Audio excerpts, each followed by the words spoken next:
All right, good evening, everyone. So we're going to get started with our meeting. So I have to thank everyone for coming out this evening. My name is Cornell Risby, and as people shuffle to find the right seat, we will thank you.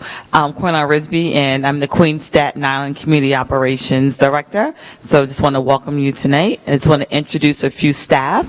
Our Queen Staten Island Director of Property Management, Ms. Carolyn Jasper. Thank you. Stand up, please. Thank you. So before we begin the meeting, I'd like to inform you of the following.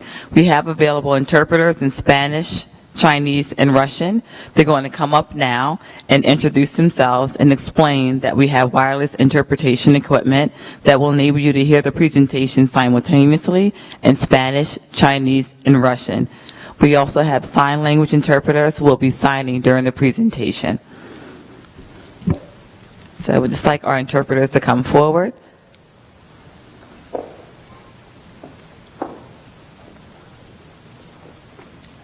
Good evening. My name is Raquel. If there's anyone here deaf or hard of hearing that uses sign language, please maybe you can put your hand up. If not, I will still be signing until I stop. Thank you. 各位晚上好，我们今天晚上会为大家提供中文的翻译服务，如果有需要的话，可以到后面的桌子领取耳机，听取我们的那个报告会，谢谢。 Buenas noches a todos. Queríamos anunciar que esta reunión va a tener interpretación en simultáneo al español para aquellas personas que lo necesiten. Por favor, pasen por la mesa que está al fondo y les entregaremos el equipo necesario. Muchísimas gracias.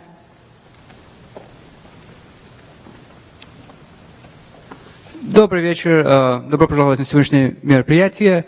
Если желаете перевод с английского на русский язык, пожалуйста, подойдите сзади зала, и вам будет дан электронный наушник для этого. Спасибо. Thank you. Now I'd like to ask our NYCHA staff to stand and identify themselves. Raise your hand. Stand. Thank you.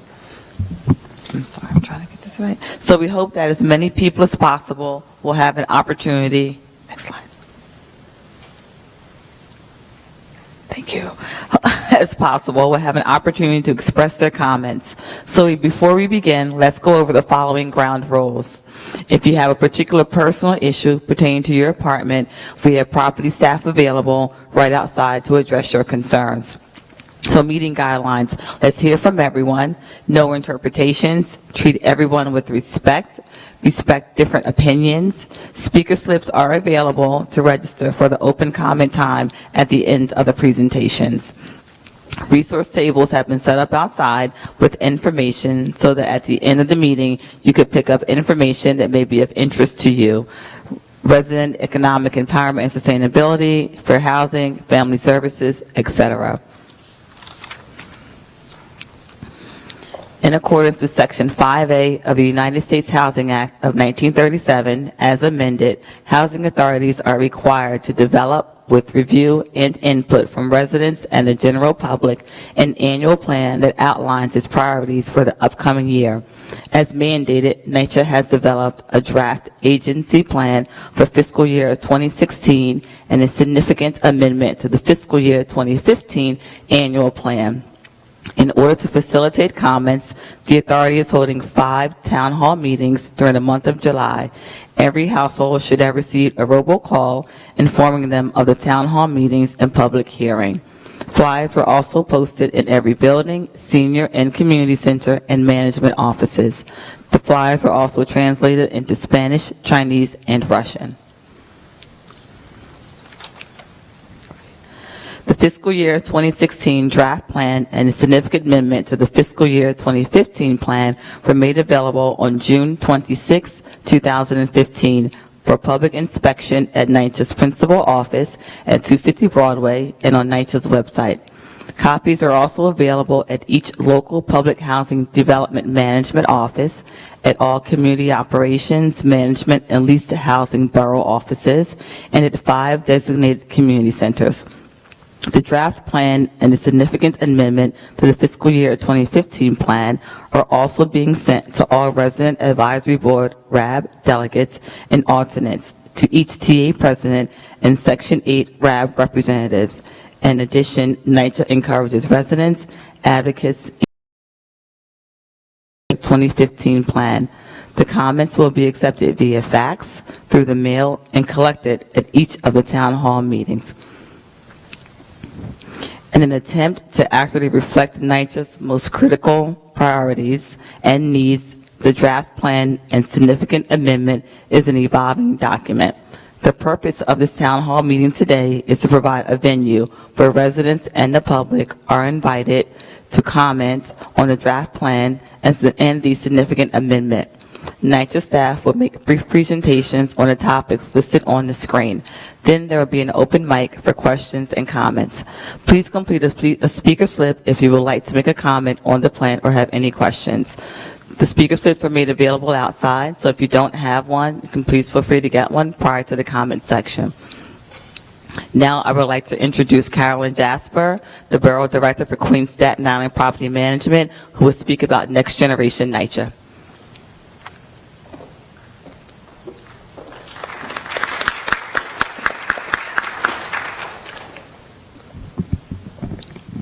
Next Generation NYCHA. The vision for Next Generation NYCHA is safe, clean, and connected communities. What vision, what aspiration is driving Next Generation NYCHA? The one that we all have for our homes, all New Yorkers alike, safe, clean, and connected communities. Why Next Generation NYCHA now? NYCHA must fundamentally change its model to preserve the precious resource of public housing.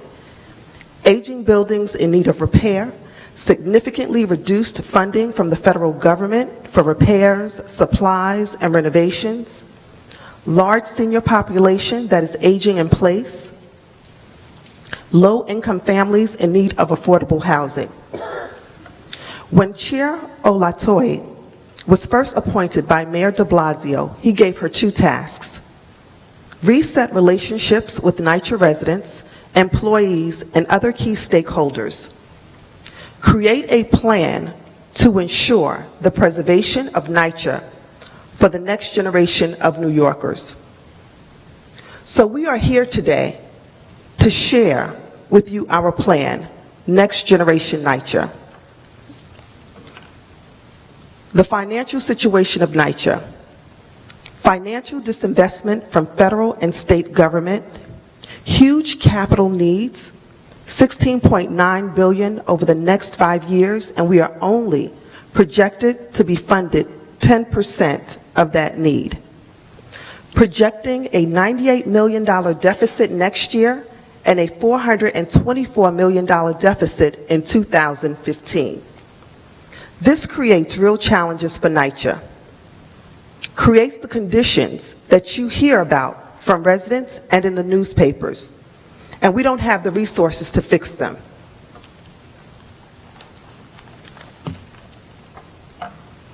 This isn't a problem that happened overnight. This plan is our effort to outline the strategies we feel will help preserve NYCHA for the next generation of New Yorkers. NYCHA's goals for Next Generation NYCHA are to fund, operate, rebuild, and engage. Fund, achieve short-term financial stability and diversity funding for the long term. Operate, be an efficient and effective landlord. Rebuild, expand, and preserve public and affordable housing. Engage, development, sustainability, resident services, and engagement models.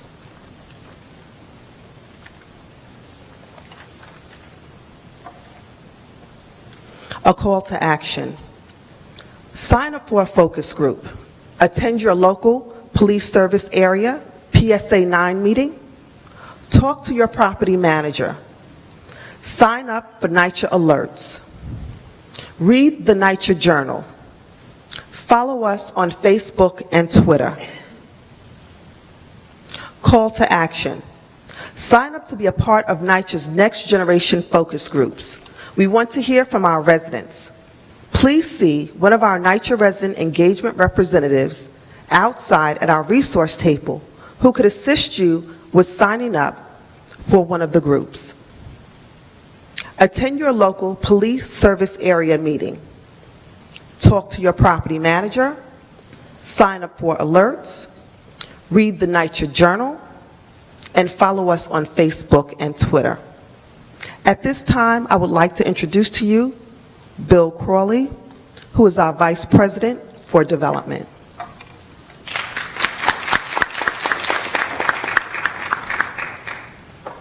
Good evening. My name is Bill Crawley. I'm Vice President for Development at NYCHA, and I have the opportunity to walk through the development program that we're proposing in this document. Some of you might have heard that NYCHA is part of the Mayor de Blasio's affordable housing plan. How many folks have heard that or at least seen that in the newspaper? Well, that's very true. That's very true. As part of the Next Gen NYCHA agenda, NYCHA has identified with resident partners and stakeholders 3 developments to build affordable housing. Purpose of the initiative is to expand the number of affordable units to provide as much affordable housing as possible here in New York City. Many of us are aware of the fact that NYCHA has quite a bit of publicly owned land, and while many of the developments that you're familiar with have the tower in the park setup, if you will, there are a lot of others that have smaller sites that are in corner lots, sites that might be currently used or underutilized now for parking. And the development department, working with our colleagues at HPD and HDC, have identified 3 sites to build affordable housing. The first is at Ingersoll Houses, which is in downtown Brooklyn. The second is Millbrook Development in the Bronx. And then finally, Van Dyke Development in Brooklyn. At Ingersoll and Millbrook, we are looking to build affordable senior housing. We just issued an RFP, which is a request for proposals, a couple of weeks ago. You might have heard about it. In that RFP, we're asking for developers to partner with NYCHA and our city agency partners to build this affordable housing. At Ingersoll, we're focused on building senior housing, along with the inclusion of a community center, community space. At Millbrook, we're looking to build senior as well, also with community space. At Van Dyke, we're looking to build family housing, that is housing that will be affordable to families as opposed to specifically seniors. Another initiative that you might have heard about is the Rental Assistance Demonstration Project, RAD, otherwise known as RAD. This is a HUD program that has been in existence for over 4 years. It is a national program, and it's started in Washington, D.C. Essentially, the program allows NYCHA and other public housing authorities to borrow monies that they can then use to reinvest in the buildings to make improvements in the apartments and the infrastructure at the development. Some people may not be aware of this, but HUD does not allow NYCHA, nor does allow any public housing agency to borrow against the property that it owns. Typically, private landowners, private owners, single-family houses, some condominium interests that you might be aware of, you're allowed to go to a bank or a financing institution and borrow money. And sometimes we as individuals, we borrow money to make improvements in our homes. Unfortunately, because of the way the federal government regulations work, we're not allowed to do that. However, HUD decided to make an exception. They created this program called the Rental Assistance Demonstration Program. Approximately 3 years ago, NYCHA submitted an application for a development called Ocean Bay, which is in the Bayside area out in the far Rockaways. Maybe some of you are from there. This development was selected because NYCHA had previously obtained a Hope 6 grant to make physical improvements at the development. HUD decided that it would allow NYCHA to proceed with the RAD application, and we received notification via a chat a few months ago, and now we started the process of moving forward with the project. As I mentioned before, the big reason that RAD exists is to allow housing authorities to borrow some money and to use what is called the Low-Income Housing Tax Credit Program to raise equity. So you have debt and equity, you put it together, you have capital. That capital is now going to be used to improve the development. Part of the RAD program requires that the public housing subsidy convert to a long-term Section 8 contract. So essentially what's happening is people that are in public housing will now be moving into a scenario where Section 8 will be funding the developments through a long-term contract with HUD. We believe that this will ensure permanent affordability. We believe that the rights that the people that currently live in public housing out at Ocean Bay will continue to be in effect after the conversion occurs. We are in the process now of working with HUD and working with our council and working with people who have done RAD in other areas of the country to get into the nitty-gritty around tenant protections so that the tenant protections that NYCHA residents have enjoyed over the years, they'll be able to continue to enjoy. As I mentioned, we focused on Bayside as the development. There are 1,389 units, 24 buildings there. The capital need is $161 million. And that comes from our internal analysis in our capital department. Housing authorities are required to be up to date in making capital needs assessments of their properties. And the capital needs there are $161 million, hence the reason for why we're seeking, hence the reason why we selected RAD for this particular project, because we're going to go out and leverage capital and then reinvest that capital in the development. We anticipate that we would put an RFP, request for proposal, out for bid in the winter of this year. Developers, private developers, both nonprofits and for-profits or joint ventures will apply. They'll be competitively selected, and that we would close the transaction, which is basically a financial and legal closing, right, in the spring or summer of 2016. And that the rehab will start in 2017. So that's the rental assistance demonstration project. I'd like to give you an overview of the Choice Neighborhoods Initiative, which is another HUD program. NYCHA sought approval from HUD through a grant application for the Choice Neighborhood Initiative to implement a neighborhood revitalization plan for the Mott Haven area of the Bronx. I'm not sure how familiar you are with that area, but it's an area that's in great need of revitalization. The grant application was submitted, and the plan with the grant application was to leverage dollars from non-housing authority sources to invest not only, but also to leverage federal funding through this grant to attract other dollars from other funders to invest in the revitalization of that area. As you can see, there are three goals. First is housing, second people, neighborhood.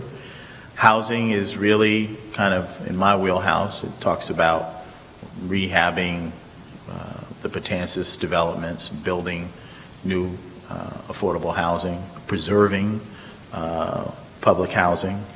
Second, it's about people, right? People, very important, improving educational outcomes and intergenerational mobility for youth within services and programs.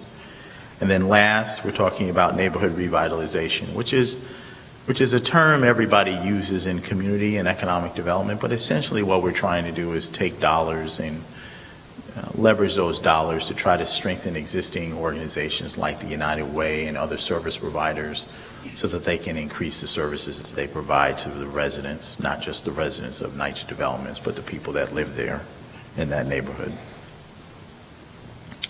So that concludes my portion of the presentation. Thank you.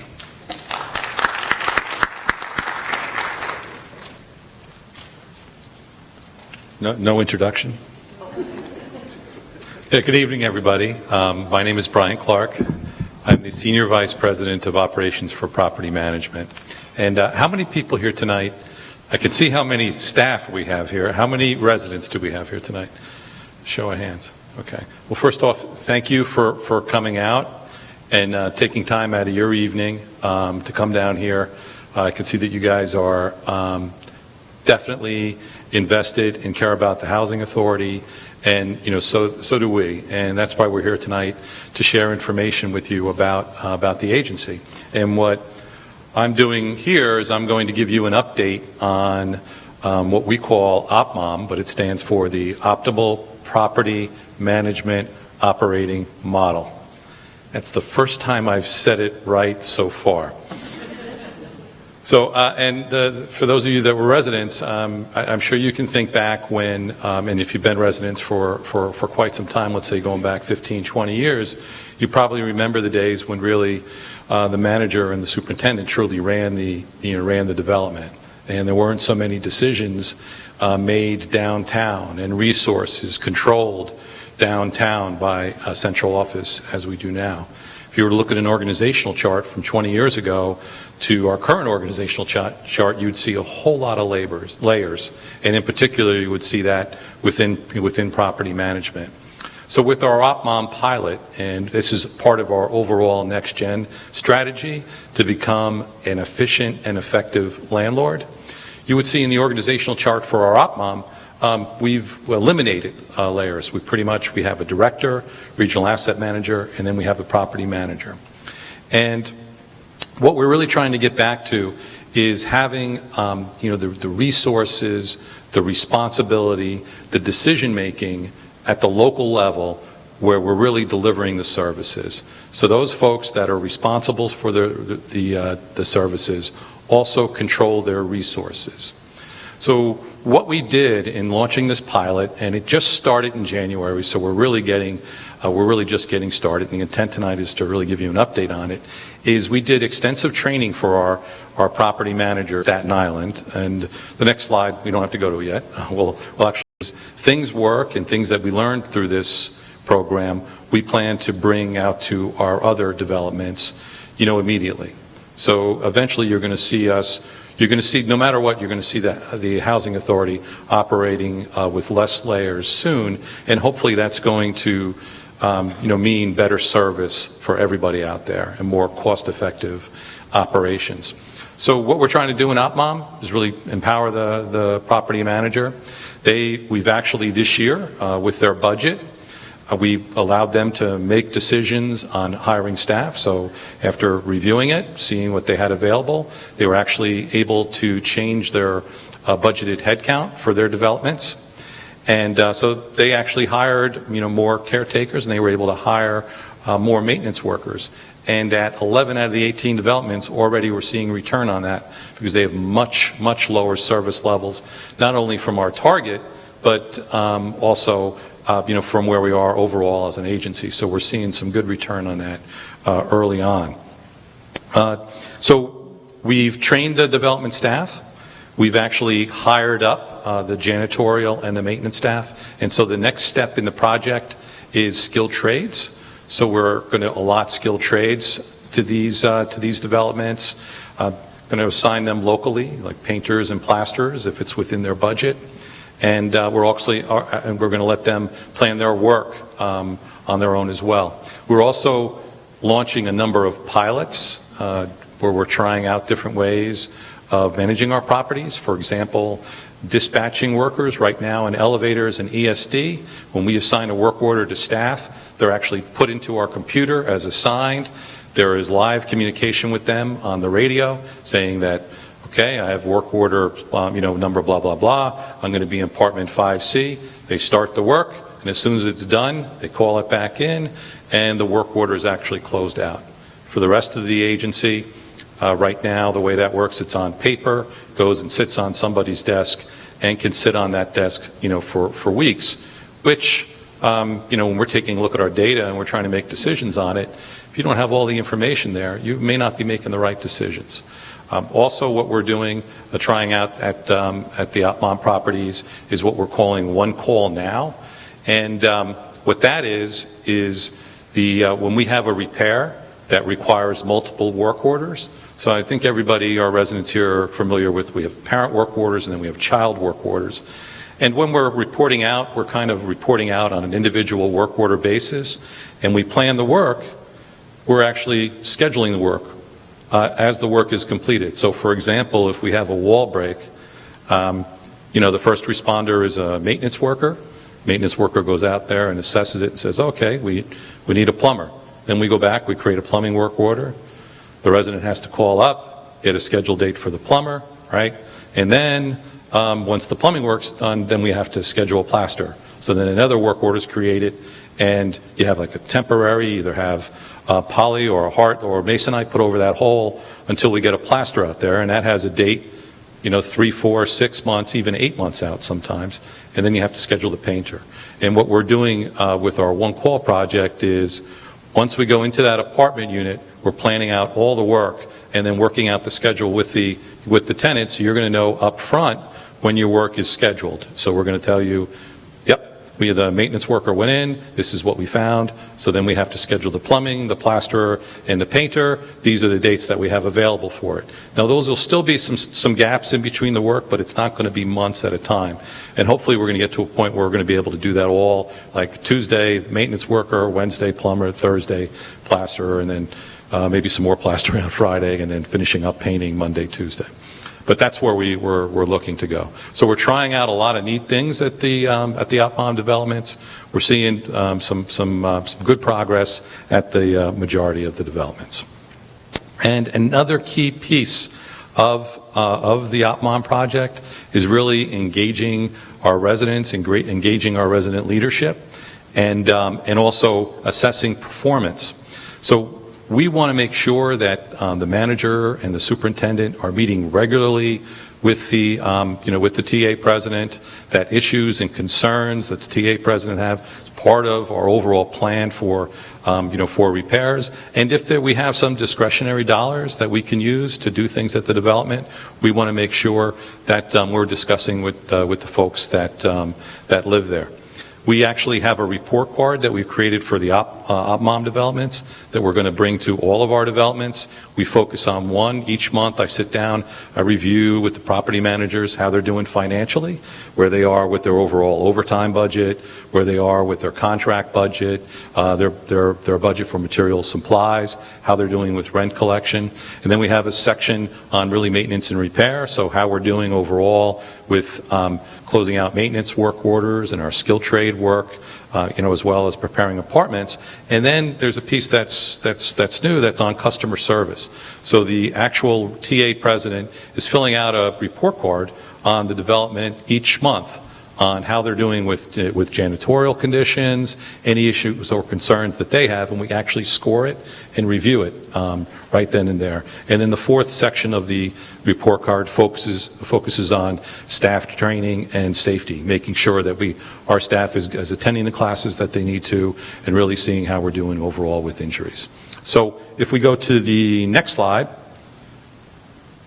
these are the developments where we're working at. So at Bronx, we have Millbrook, Patterson, Mott Haven, Mitchell, and Melrose. We also have in Manhattan, East River, Wilson, White, and Metro North. Then we have Jefferson, Wagner, Lincoln, and Brooklyn, Howard, Tilden, Sethlow, Langston Hughes, Woodson, Unity Plaza, Van Dyke, and Brownsville. And one other thing we did with this project is we deconsolidated developments. So we made a decision, a little over, I guess, maybe it was around 10 years ago, to consolidate some developments.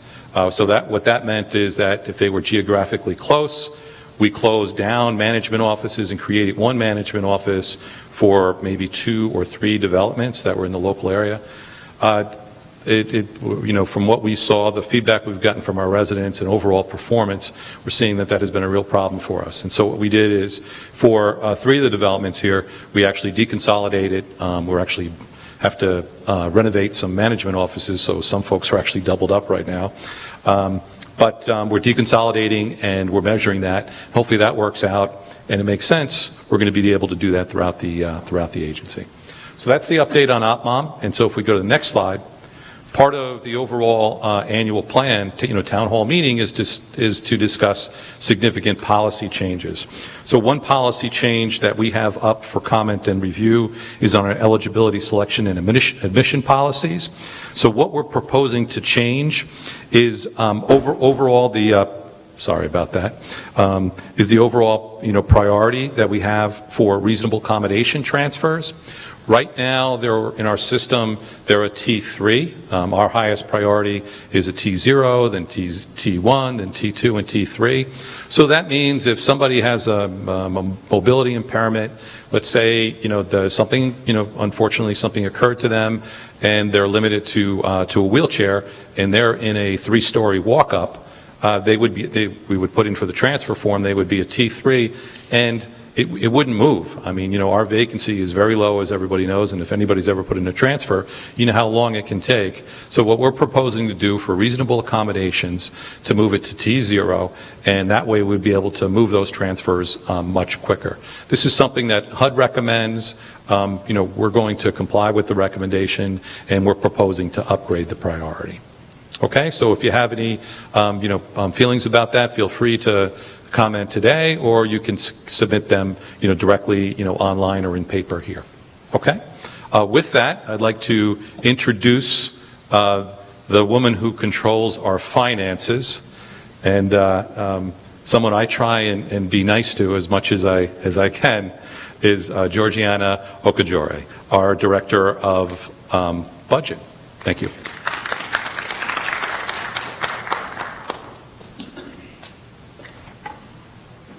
Good evening. My name is Georgiana Okoroji. I'm the Budget Director for NYCHA, and I'm here to talk about our operating budget. So our 2015 budget was adopted with 98 million deficit. And we have the expense, and we have the revenue. So right now I'm going to talk about the expense budget. So our expense budget has 3 major drivers. 40% of our budget is the salary and the benefits of the staff. The other 30% is Section 8 HAP payment, which is the payment to the landlord. And the other one is the utility cost. Our utility cost has been going up like 10% every year. On the revenue side, we have 3 major drivers too. The tenant revenue, which is the revenue that we get from our tenants.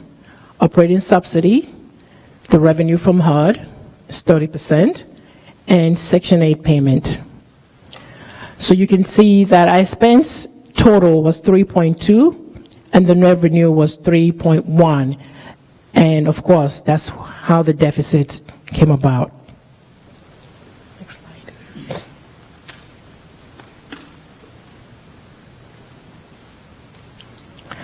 So this slide kind of gives you an insight of how much it costs NYCHA monthly per unit. So if you look at the total revenue, we receive on average monthly 966, but our total expense is like 1,012, which gives us a deficit of 46. So if you times that by the number of units that we have, and by 12, you get your 98 million deficit. Where are we today? We adopted the budget with 98 million deficit. With Next Gen NYCHA initiative that we implemented, we're assuming that we're going to get revenue when we increase collection rent. We're going to improve in our collection rent of 5 million. Convert some unfunded units so we can receive subsidy for them, $2 million. Thanks to the mayor of the 6 months pilot waiver forgiveness. Our budget, our deficit, we're also working on implementing other measures to close the gap. The Vice President of Research and Management Analysis, thank you.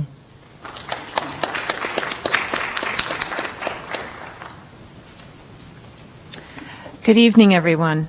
My name is Anne-Marie Flatley, and I'm the Vice President for Research Management Analysis. I'm here to speak to you tonight about the flat rent for next year, for fiscal year 2016. Most of you in the room tonight that are residents will actually not be impacted by this rent increase. For those of you who don't know, flat rent is actually the name of what used to be called the ceiling rents. So we had ceiling rents from about 1989 to about 2006, and that was the maximum rent that you would pay in public housing or in the housing authority. Starting in 2006, with the deficits that we had at the time, the housing authority started increasing those flat rents or those ceiling rents over time. How we did it, though, was that families that had higher incomes paid more in rent than families that were lower incomes. Up until last year, the federal government, the Department of Housing and Urban Development, allowed housing authorities to determine or to decide how much we should charge for rent. Unfortunately, that changed last year because of a change in the law. So those of you that have been regularly coming to these meetings, I came out last spring and last summer to talk about the changes to these rents, as well as earlier this year. So what happened was, last January, there was a change to the law. It was the 2014 Appropriations Act. It was the first time in about 2 years that Congress managed to pass the budget. This was about a 700-page document. It covered all federal programs, from farming to transportation, everything was in it. Within that document was about 5 sentences that changed how flat rents could be charged within public housing agencies. And what Congress said in those sentences was that housing authorities now have to charge what's called a minimum of 80% of fair market rent for their maximum rents. So they're taking away the ability of housing authorities such as New York, Yonkers, White Plains, Boston to decide how we charge for rent. And what this means, unfortunately, is that NYCHA itself is going to have to increase our rents higher and faster than originally anticipated. When the law came out in January, it took HUD, the Department of Housing and Urban Development, about 5 months to actually issue guidance or regulations about how we were supposed to implement this rent increase. That direction came out in May of 2014. When the direction came out, it said housing authorities, you have to start complying in June of 2014, and you have 3 years to do these rent increases. Now, mind you, no one is going to pay more than 30% of income for rent, but for many families in NYCHA, because most of our families work, that's still a significant amount of rent to pay. When we did our annual plan last year, we asked HUD for permission to phase in these rent increases over 5 years because we wanted to minimize the high rent increases over time. We tried to work with a congressional delegation as well as with the mayor's office. The congressional delegation called HUD. They sent letters. The mayor himself spoke to Julian Castro, who's the secretary of HUD, last November to try to lobby to get the time extension. Unfortunately, HUD did not approve the 5-year rent increase. What they did approve is that our official 3-year clock will start in June of this year. So those of you that were at the meetings this past spring, I believe it was February and March, we instituted a rent increase that was starting in June of this year. But when we say June of this year, it was actually starting with the June 1st annual income reviews. So anybody, those of you that are having a rent increase that had an annual income review starting in June, if you're going to have a rent increase, the rent won't actually change until November coming up. What we're showing on the screen are the rent increases that will go into effect in June 2016. And again, This is with the June 2016 annual reviews, with the rent becoming effective or changing in November of next year. We have to inform you now because the annual plan for 2016 covers the entire year. As I said, most of you will not be impacted by this rent increase. So you have to have a certain income level in order to pay the rent or to be affected by the rent increase, as I said before. So if you're in a studio apartment, your income has to be at least $25,600. If you're in a one-bedroom and your income is below $26,760, again, you're just going to pay the income-based rent. For a two-bedroom, the income level is $31,680. For a three-bedroom, it's $40,760. For a four-bedroom, $45,680. For a five-bedroom, $52,480. And for a six-bedroom, $59,360. So if your total income is below these amounts, then you'll just continue to pay the same income-based rent. The number of families that will be affected by this rent increase going forward is about 14,000 families.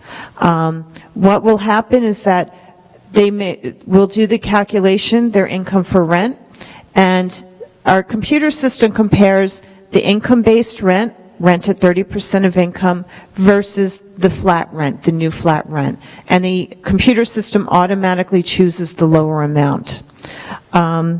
So on our website, we have detailed rent schedules showing by family size, by bedroom size, and income level. We also have these rent schedules outside on the table. We have them in English, Spanish, Chinese, and Russian.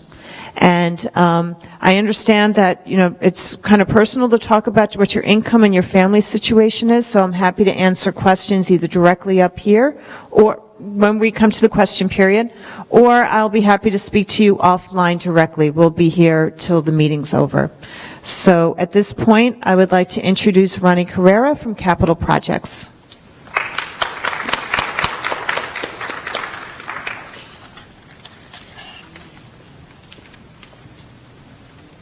Thank you.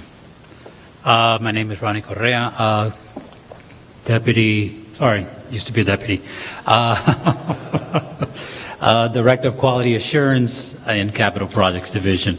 The pie chart you see up on the screen represents the 5-year capital plan, which is funded by the federal government. It runs from 2015 through 2019.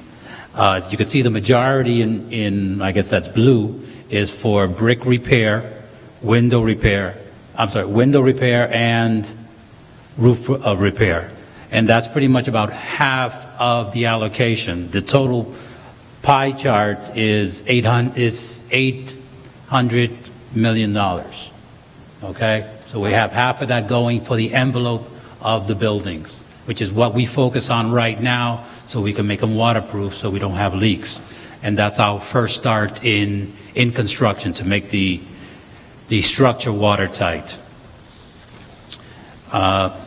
The way capital planning strategy is formulated, we align capital construction, day-to-day maintenance, operation, and future development of affordable housing to determine capital investment. So it tells you where we are putting our money and why we are fixing it. We identify developments based on building deterioration, operational efficiency, development size, and site plans. On the next slide is where we get additional funding, additional capital funding, and there are 4 sources that we get. One of them is city capital, which is from the city council, and they sponsor small jobs. As you can see, there's a picture of a basketball court. They do those type of projects. The mayor's action plan, which is part of an anti-violence campaign, he has allocated $35 million for exterior lighting at-risk developments. Sandy recovery, which is the biggest allocation that we have, or the biggest revenue, is projected to be at $3 billion. and that's funded by insurance that was paid due to Hurricane Sandy, FEMA, and community development block grants. The last one we have is asset forfeitures, and that's $100 million has been allocated towards that, and that's for security improvement in high crime areas. CCTVs is primarily what that covers. Okay? And with that, that completes my short presentation. Thank you.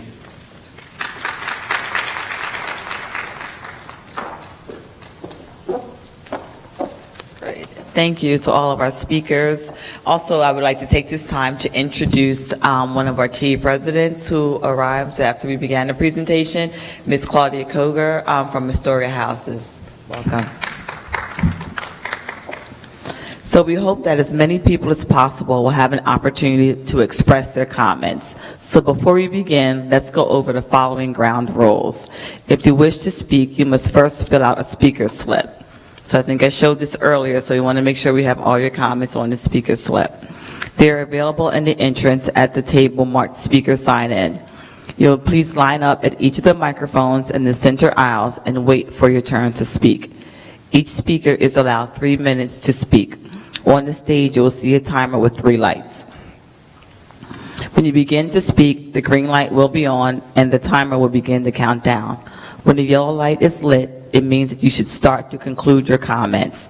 When the red light is turned on, your 3 minutes to provide comments are over. A table has been set up outside so that written comments may also be submitted.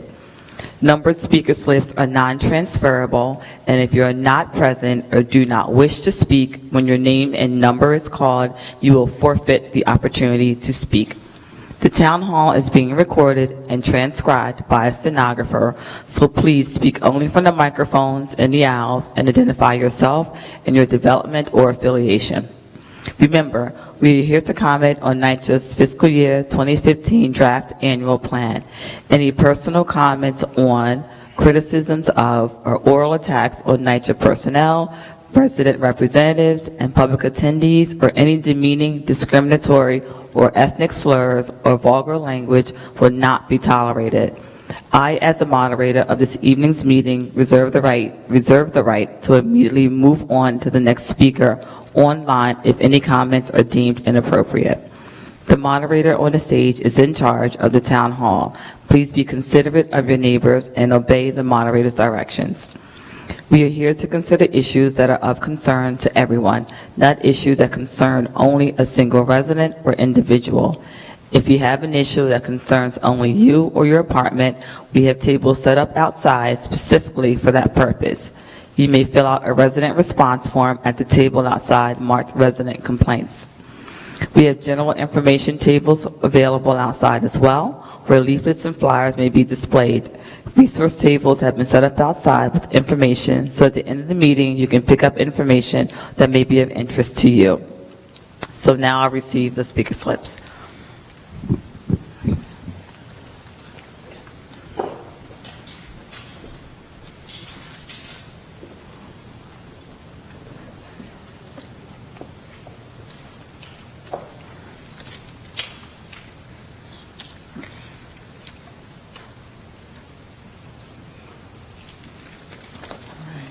Great. So speaker number 1 is Peter Koch, and the question is, why is NYCHA harassing seniors to downsizing and not downsizing volunteer residents?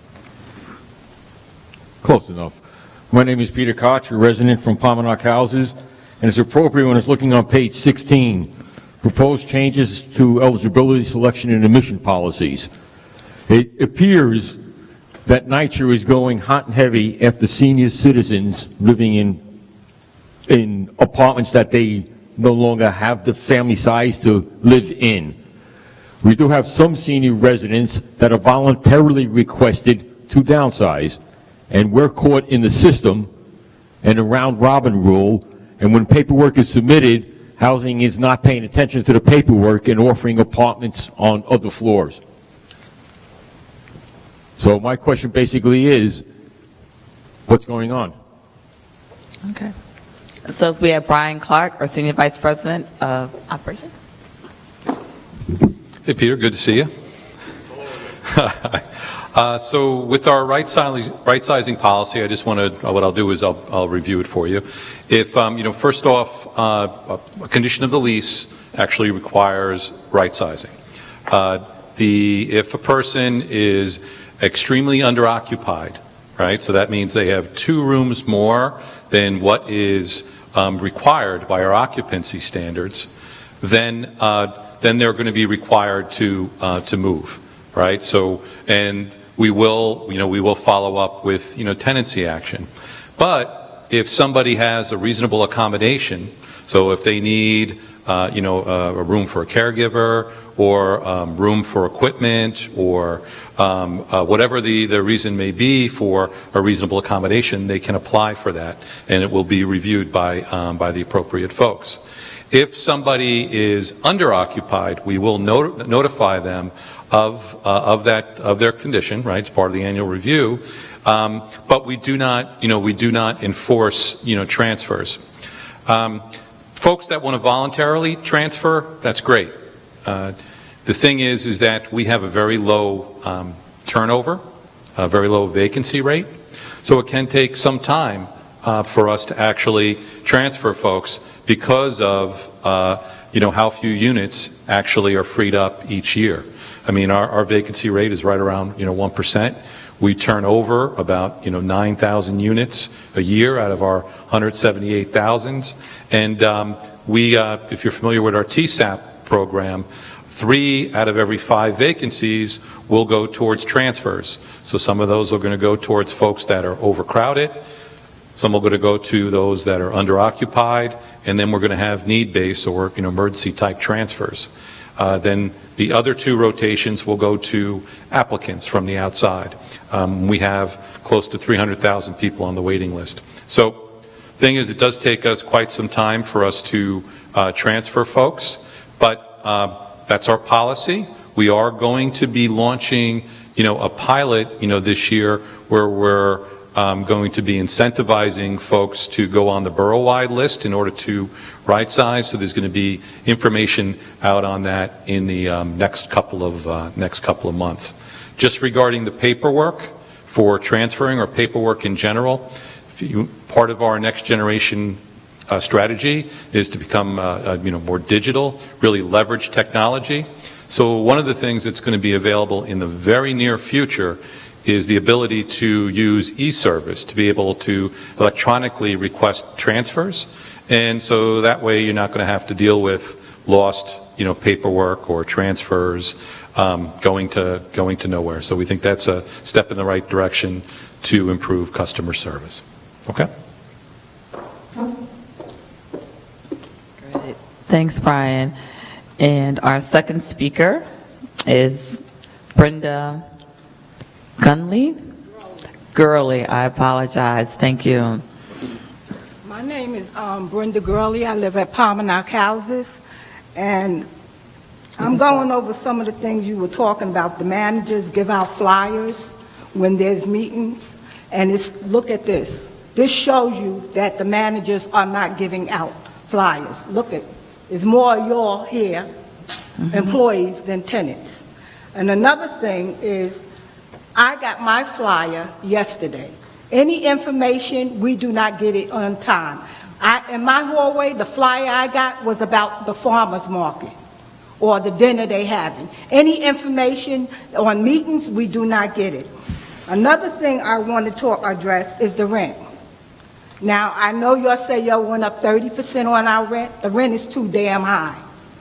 We're paying more. I'm sorry for cursing because I forgot what you said. Okay, thank you. I'm just repeating what that man that was on. Who was running for mayor?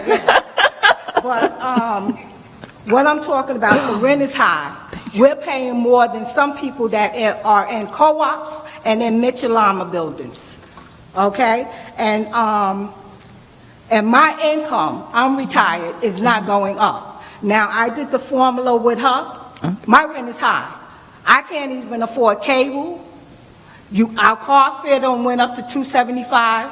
So I don't know who sat down and did this formula, but our rent is too high. And I'm looking around the room. I don't see none of our politicians here because I want them to help us to bring down this rent. and there's an election, I want them to know, and I want you to record it, there's an election in 2016. If they don't be showing up at our meetings, I'm going to go around and tell tenants not to vote for them. And I'm asking all tenants to go around. We're going to have to start rallying, just like the other tenants that are in co-ops, to bring this rent down. Wait.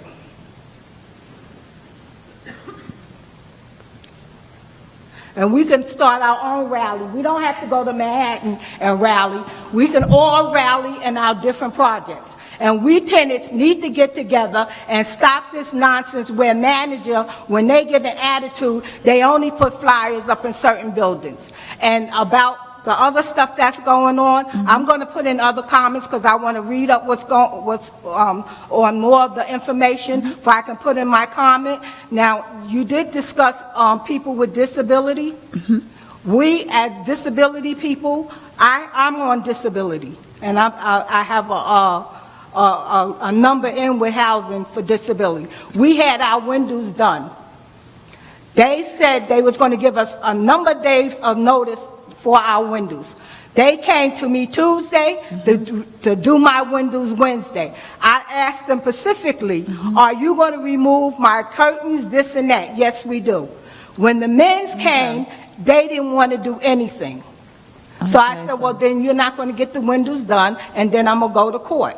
Then another thing I want to address, I had a gas leak. So, Ms. Gurley, so what I'm going to say is they're specific to your apartments that No, we it's do not. have. I'm just talking about in general with the tickets that we put in when we call emergency. Why isn't our manager letting us get these tickets, a copy of our tickets? Every time I go there, they say we don't have the tickets. Great. So thank you for your comments, Ms. Gurley. So we want to give time to other individuals as well. We do have staff from property management that you can address your concerns. Thank you.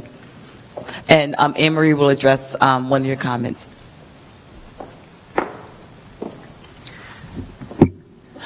Where did she? So, Ms. Gurley, you had a question, the comments that you had in regard to the rent and how the rent is calculated. Everything that we do within the Housing Authority, everything is based on a regulation or a federal law. The federal law requires us to look at, believe it or not, 17 different sources of income gets included, from Housing Authority wages, federal wages, military pay, VA benefits, Social Security, public assistance, even if a child is receiving public assistance or SSI, everything has to be added together. And when we do the calculation to determine the rent, it's based on the income before taxes. Congress specifically wrote the law that way, and that's how we're required to calculate the income.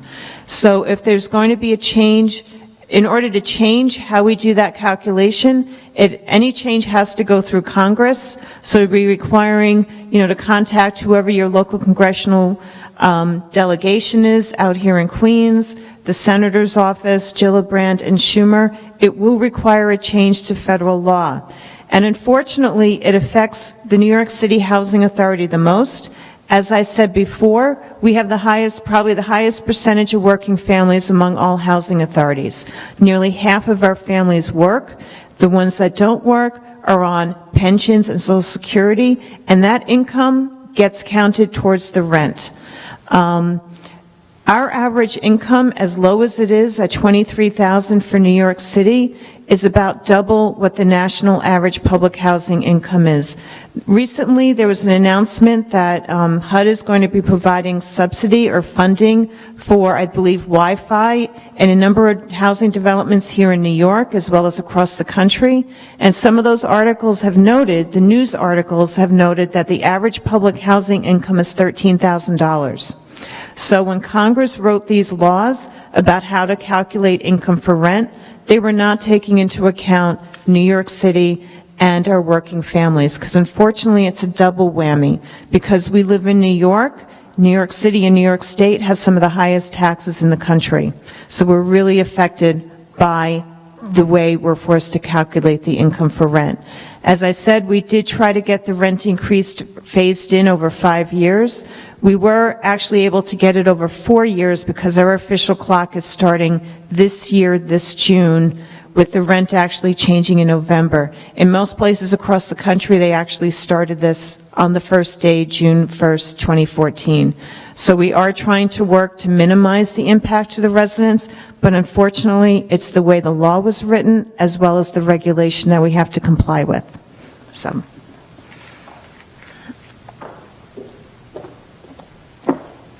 Thank you, Anne Marie. And our next speaker is B. Hunt.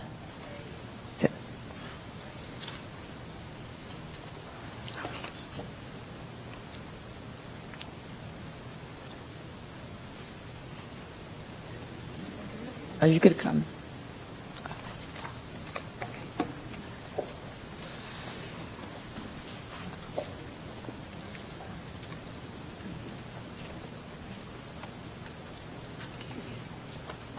Not used to this. That's okay. You're okay. I came here from Pelham Parkway houses 17 years ago. Since we got the 707 number in order to get things done, it went like in a very roundabout way and very long time, okay? When East River Alliance came to the senior center, okay, about 2 years ago, now they're gone. But when housing received a letter with their letterhead, I never got things done so fast in my life. I almost had a heart attack at my age because I never had a manager call me to get the job done like when East River Alliance wrote them. When tenants try to talk to a manager or send them a letter, they're totally ignored. It's like they don't exist and don't pay rent. I can't believe it. Then if you tell them about people throwing things out windows instead of putting it in a garbage pail, they ignore that too. The tenant himself or herself is totally ignored unless they don't pay their rent. If you don't pay your rent, you're not ignored. If you pay rent, you're still ignored as far as calling and asking for anything, no matter how small or how big. Someone else that came into this apartment would have left a lot faster, would have begged somebody to get her out of there for what I went through with mice, roaches, everything you could possibly think of, having to do my own painting, having to even put down floors, and then almost getting in trouble for it. Because the man who did the floors took up the tiles that were underneath that's supposed to be lead. Okay, he didn't know. All right, he didn't know. But the work I had to put in and the way I had to save up, because I'm retired and I'm not making that much myself. But because I couldn't move, but I wanted a clean apartment. Thank you. Thank you, Ms. Hunt.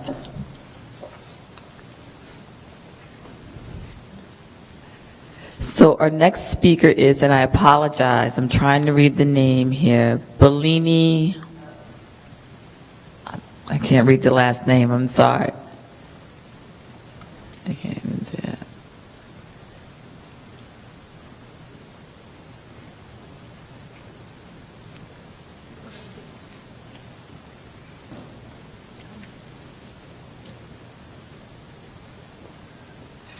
I'm sorry, you can pronounce your last name for me? Bullock.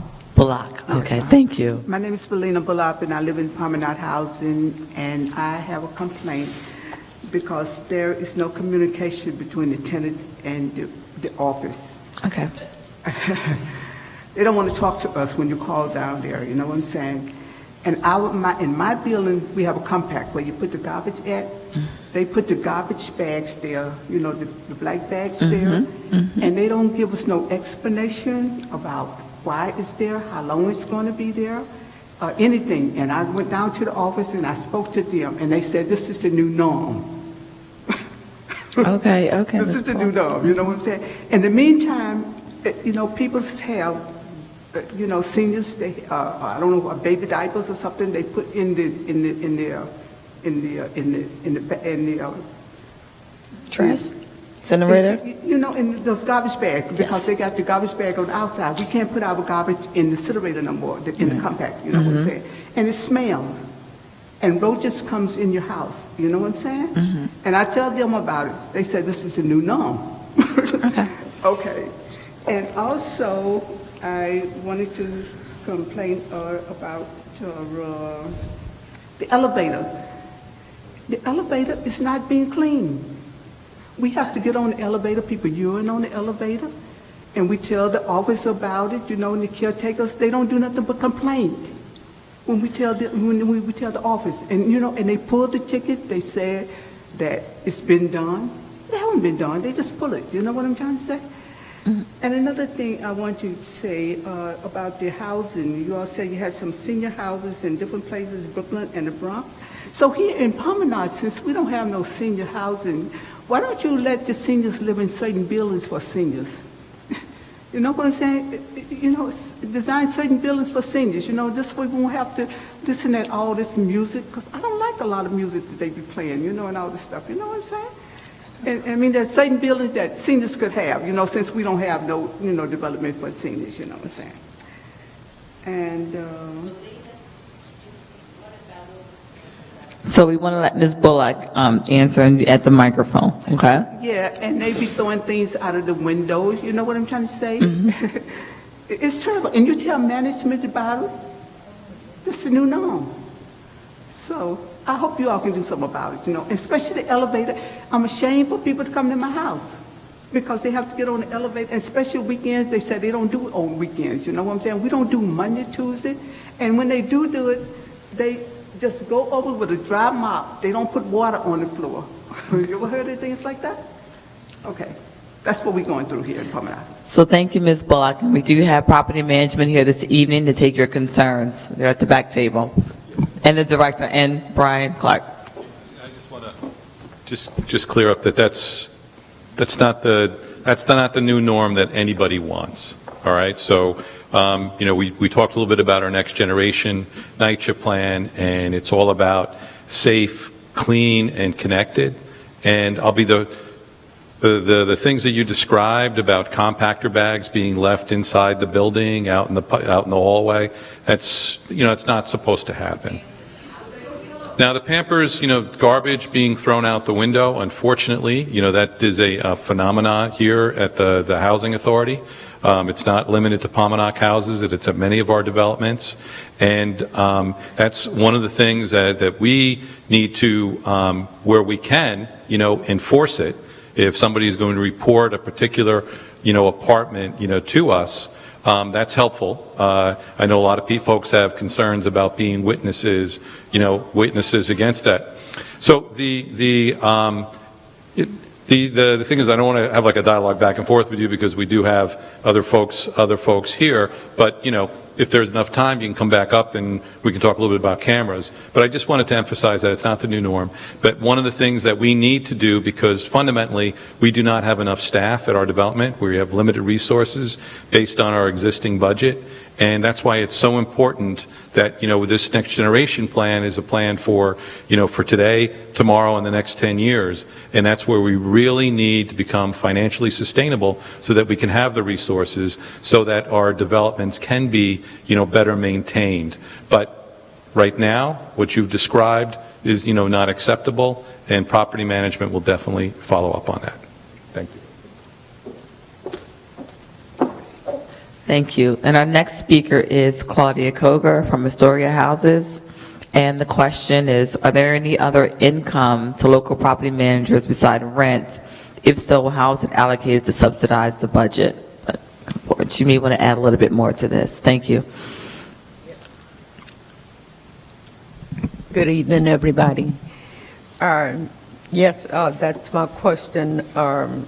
Also, I wanted to know how, if there are any other subsidies, who manages it and how does it get to the local manager, and who disperses it, decides how it's to be dispersed? So, Georgianne? Is that your only question, Ms. Kogar? Before she answers, I just want to... That's my question. Okay, thank you. Okay, let me see if I got this right. Your question is, if we get other subsidies, who manages it? Am I correct? I want to know if there are already in place other funds that come to the local property manager to subsidize the rent. Because as we understand it, So apart from the rent, we get operating federal subsidy from the government, from HUD. right. Okay, I asked this question in another gathering. Okay. And it was said that our rents were come from certain things, and our property managers managed to take care of the property from our rent, as well as some things like the parking lots, the rentals and things like that. I wanted to know, because of the fact that we are all suffering because we don't have enough money in the development, are there any other subsidies that comes to management? Because one of the things that the reason why I'm asking is because in Astoria houses, we have a lot of broken down equipment. We have a lot of broken down, our trucks are broken, we have 30 acres of land, and lawnmowers are always out of service and those type of things. So, in other words, we're not just talking about the caretaking of the building, we're talking about the overall management that comes under the description in the OPMOM of safe, clean, and connecting. Mm-hmm. That's my question. Okay, so apart from the tenant rent, we do get operating subsidy, which is federal government funds. And even with that, we still don't have enough. And I remember showing you on slide 2 where a total income, monthly income is like 966, and our expenses are like 1,012. So even with the other subsidies, we're still not getting enough to run the program. But we are implementing with Next Gen NYCHR, there's a lot of initiatives that we're implementing that would take care of the issues that you just mentioned. Thank you. Thank you.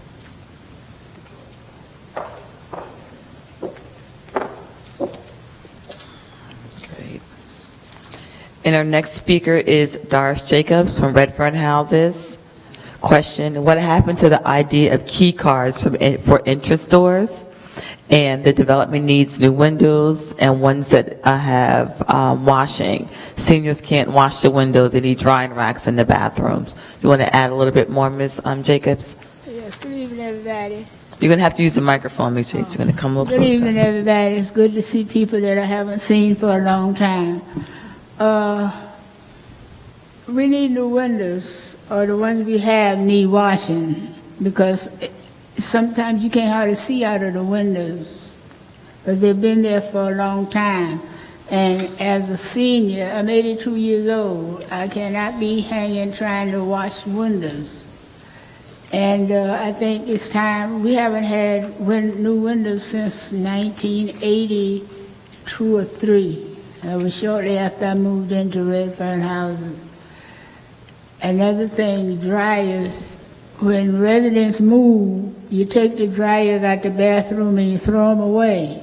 When I downsized, I forgot to take my bathroom dryer, and when I asked about it, they threw it away.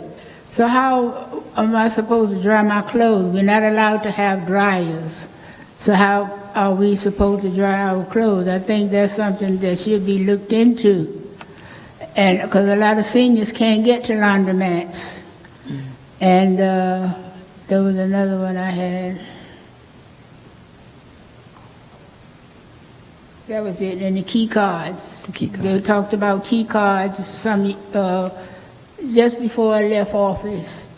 And I haven't heard any more about that. So what are you going to do? It should be in these capital budgets that you get to have some of these things implemented. Great. Thank you, Ms. Jacobs. So Ronnie, you want to address? Thank you. Thank you for your question. At Redfern, I know we're doing some brick repair. You had sidewalk sheds there. I believe at this moment they've been removed. Right, so that was one of the projects we did have there. So we moved the sheds. I don't see anything in terms of the key fobs, which will be changing the locks at the front entrance. I don't see that in our 5-year plan. I do see work at Redfern for fire alarms, and that would be at the daycare center. Presently, I don't see any work for Redfern. But I'm not talking about Redfern. I'm talking about the housing authority, period. All development. I'm not talking about just Redfern. Okay, I was just specifically, I thought that was your question. But in general... I'm talking about in general, the NYCHA residents, period. Okay. I don't see that there is a plan to go forward with the key fobs in every development. There are certain ones that they are going to do, but I don't see that there are any in Queens at this moment. Why you always leave Queens out? It, That's the truth. Everything you do in trying to do things as a pilot program, Queens That's doesn't exactly get right. anything, especially the Rockaways. right. The key fobs is something, it's a security item, and that's something like the CCTVs that the elected official will allocate money in your particular district. The first development in the Rockaways to get that, and I fought for that and got it. Okay, so then you're familiar where the money came from for that? I know where the money Okay. In similar fashion, that's where the money would come for in other developments. Okay.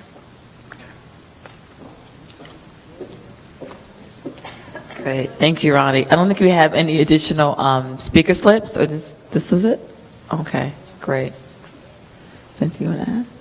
Wonderful. So I'd like to thank you all for coming out this evening and for sharing your comments. And my NYCHA staff are here. Remember, we do have a table in the back for property management. Take any other issues and concerns. Have a good evening, and thank you for coming out. Be well.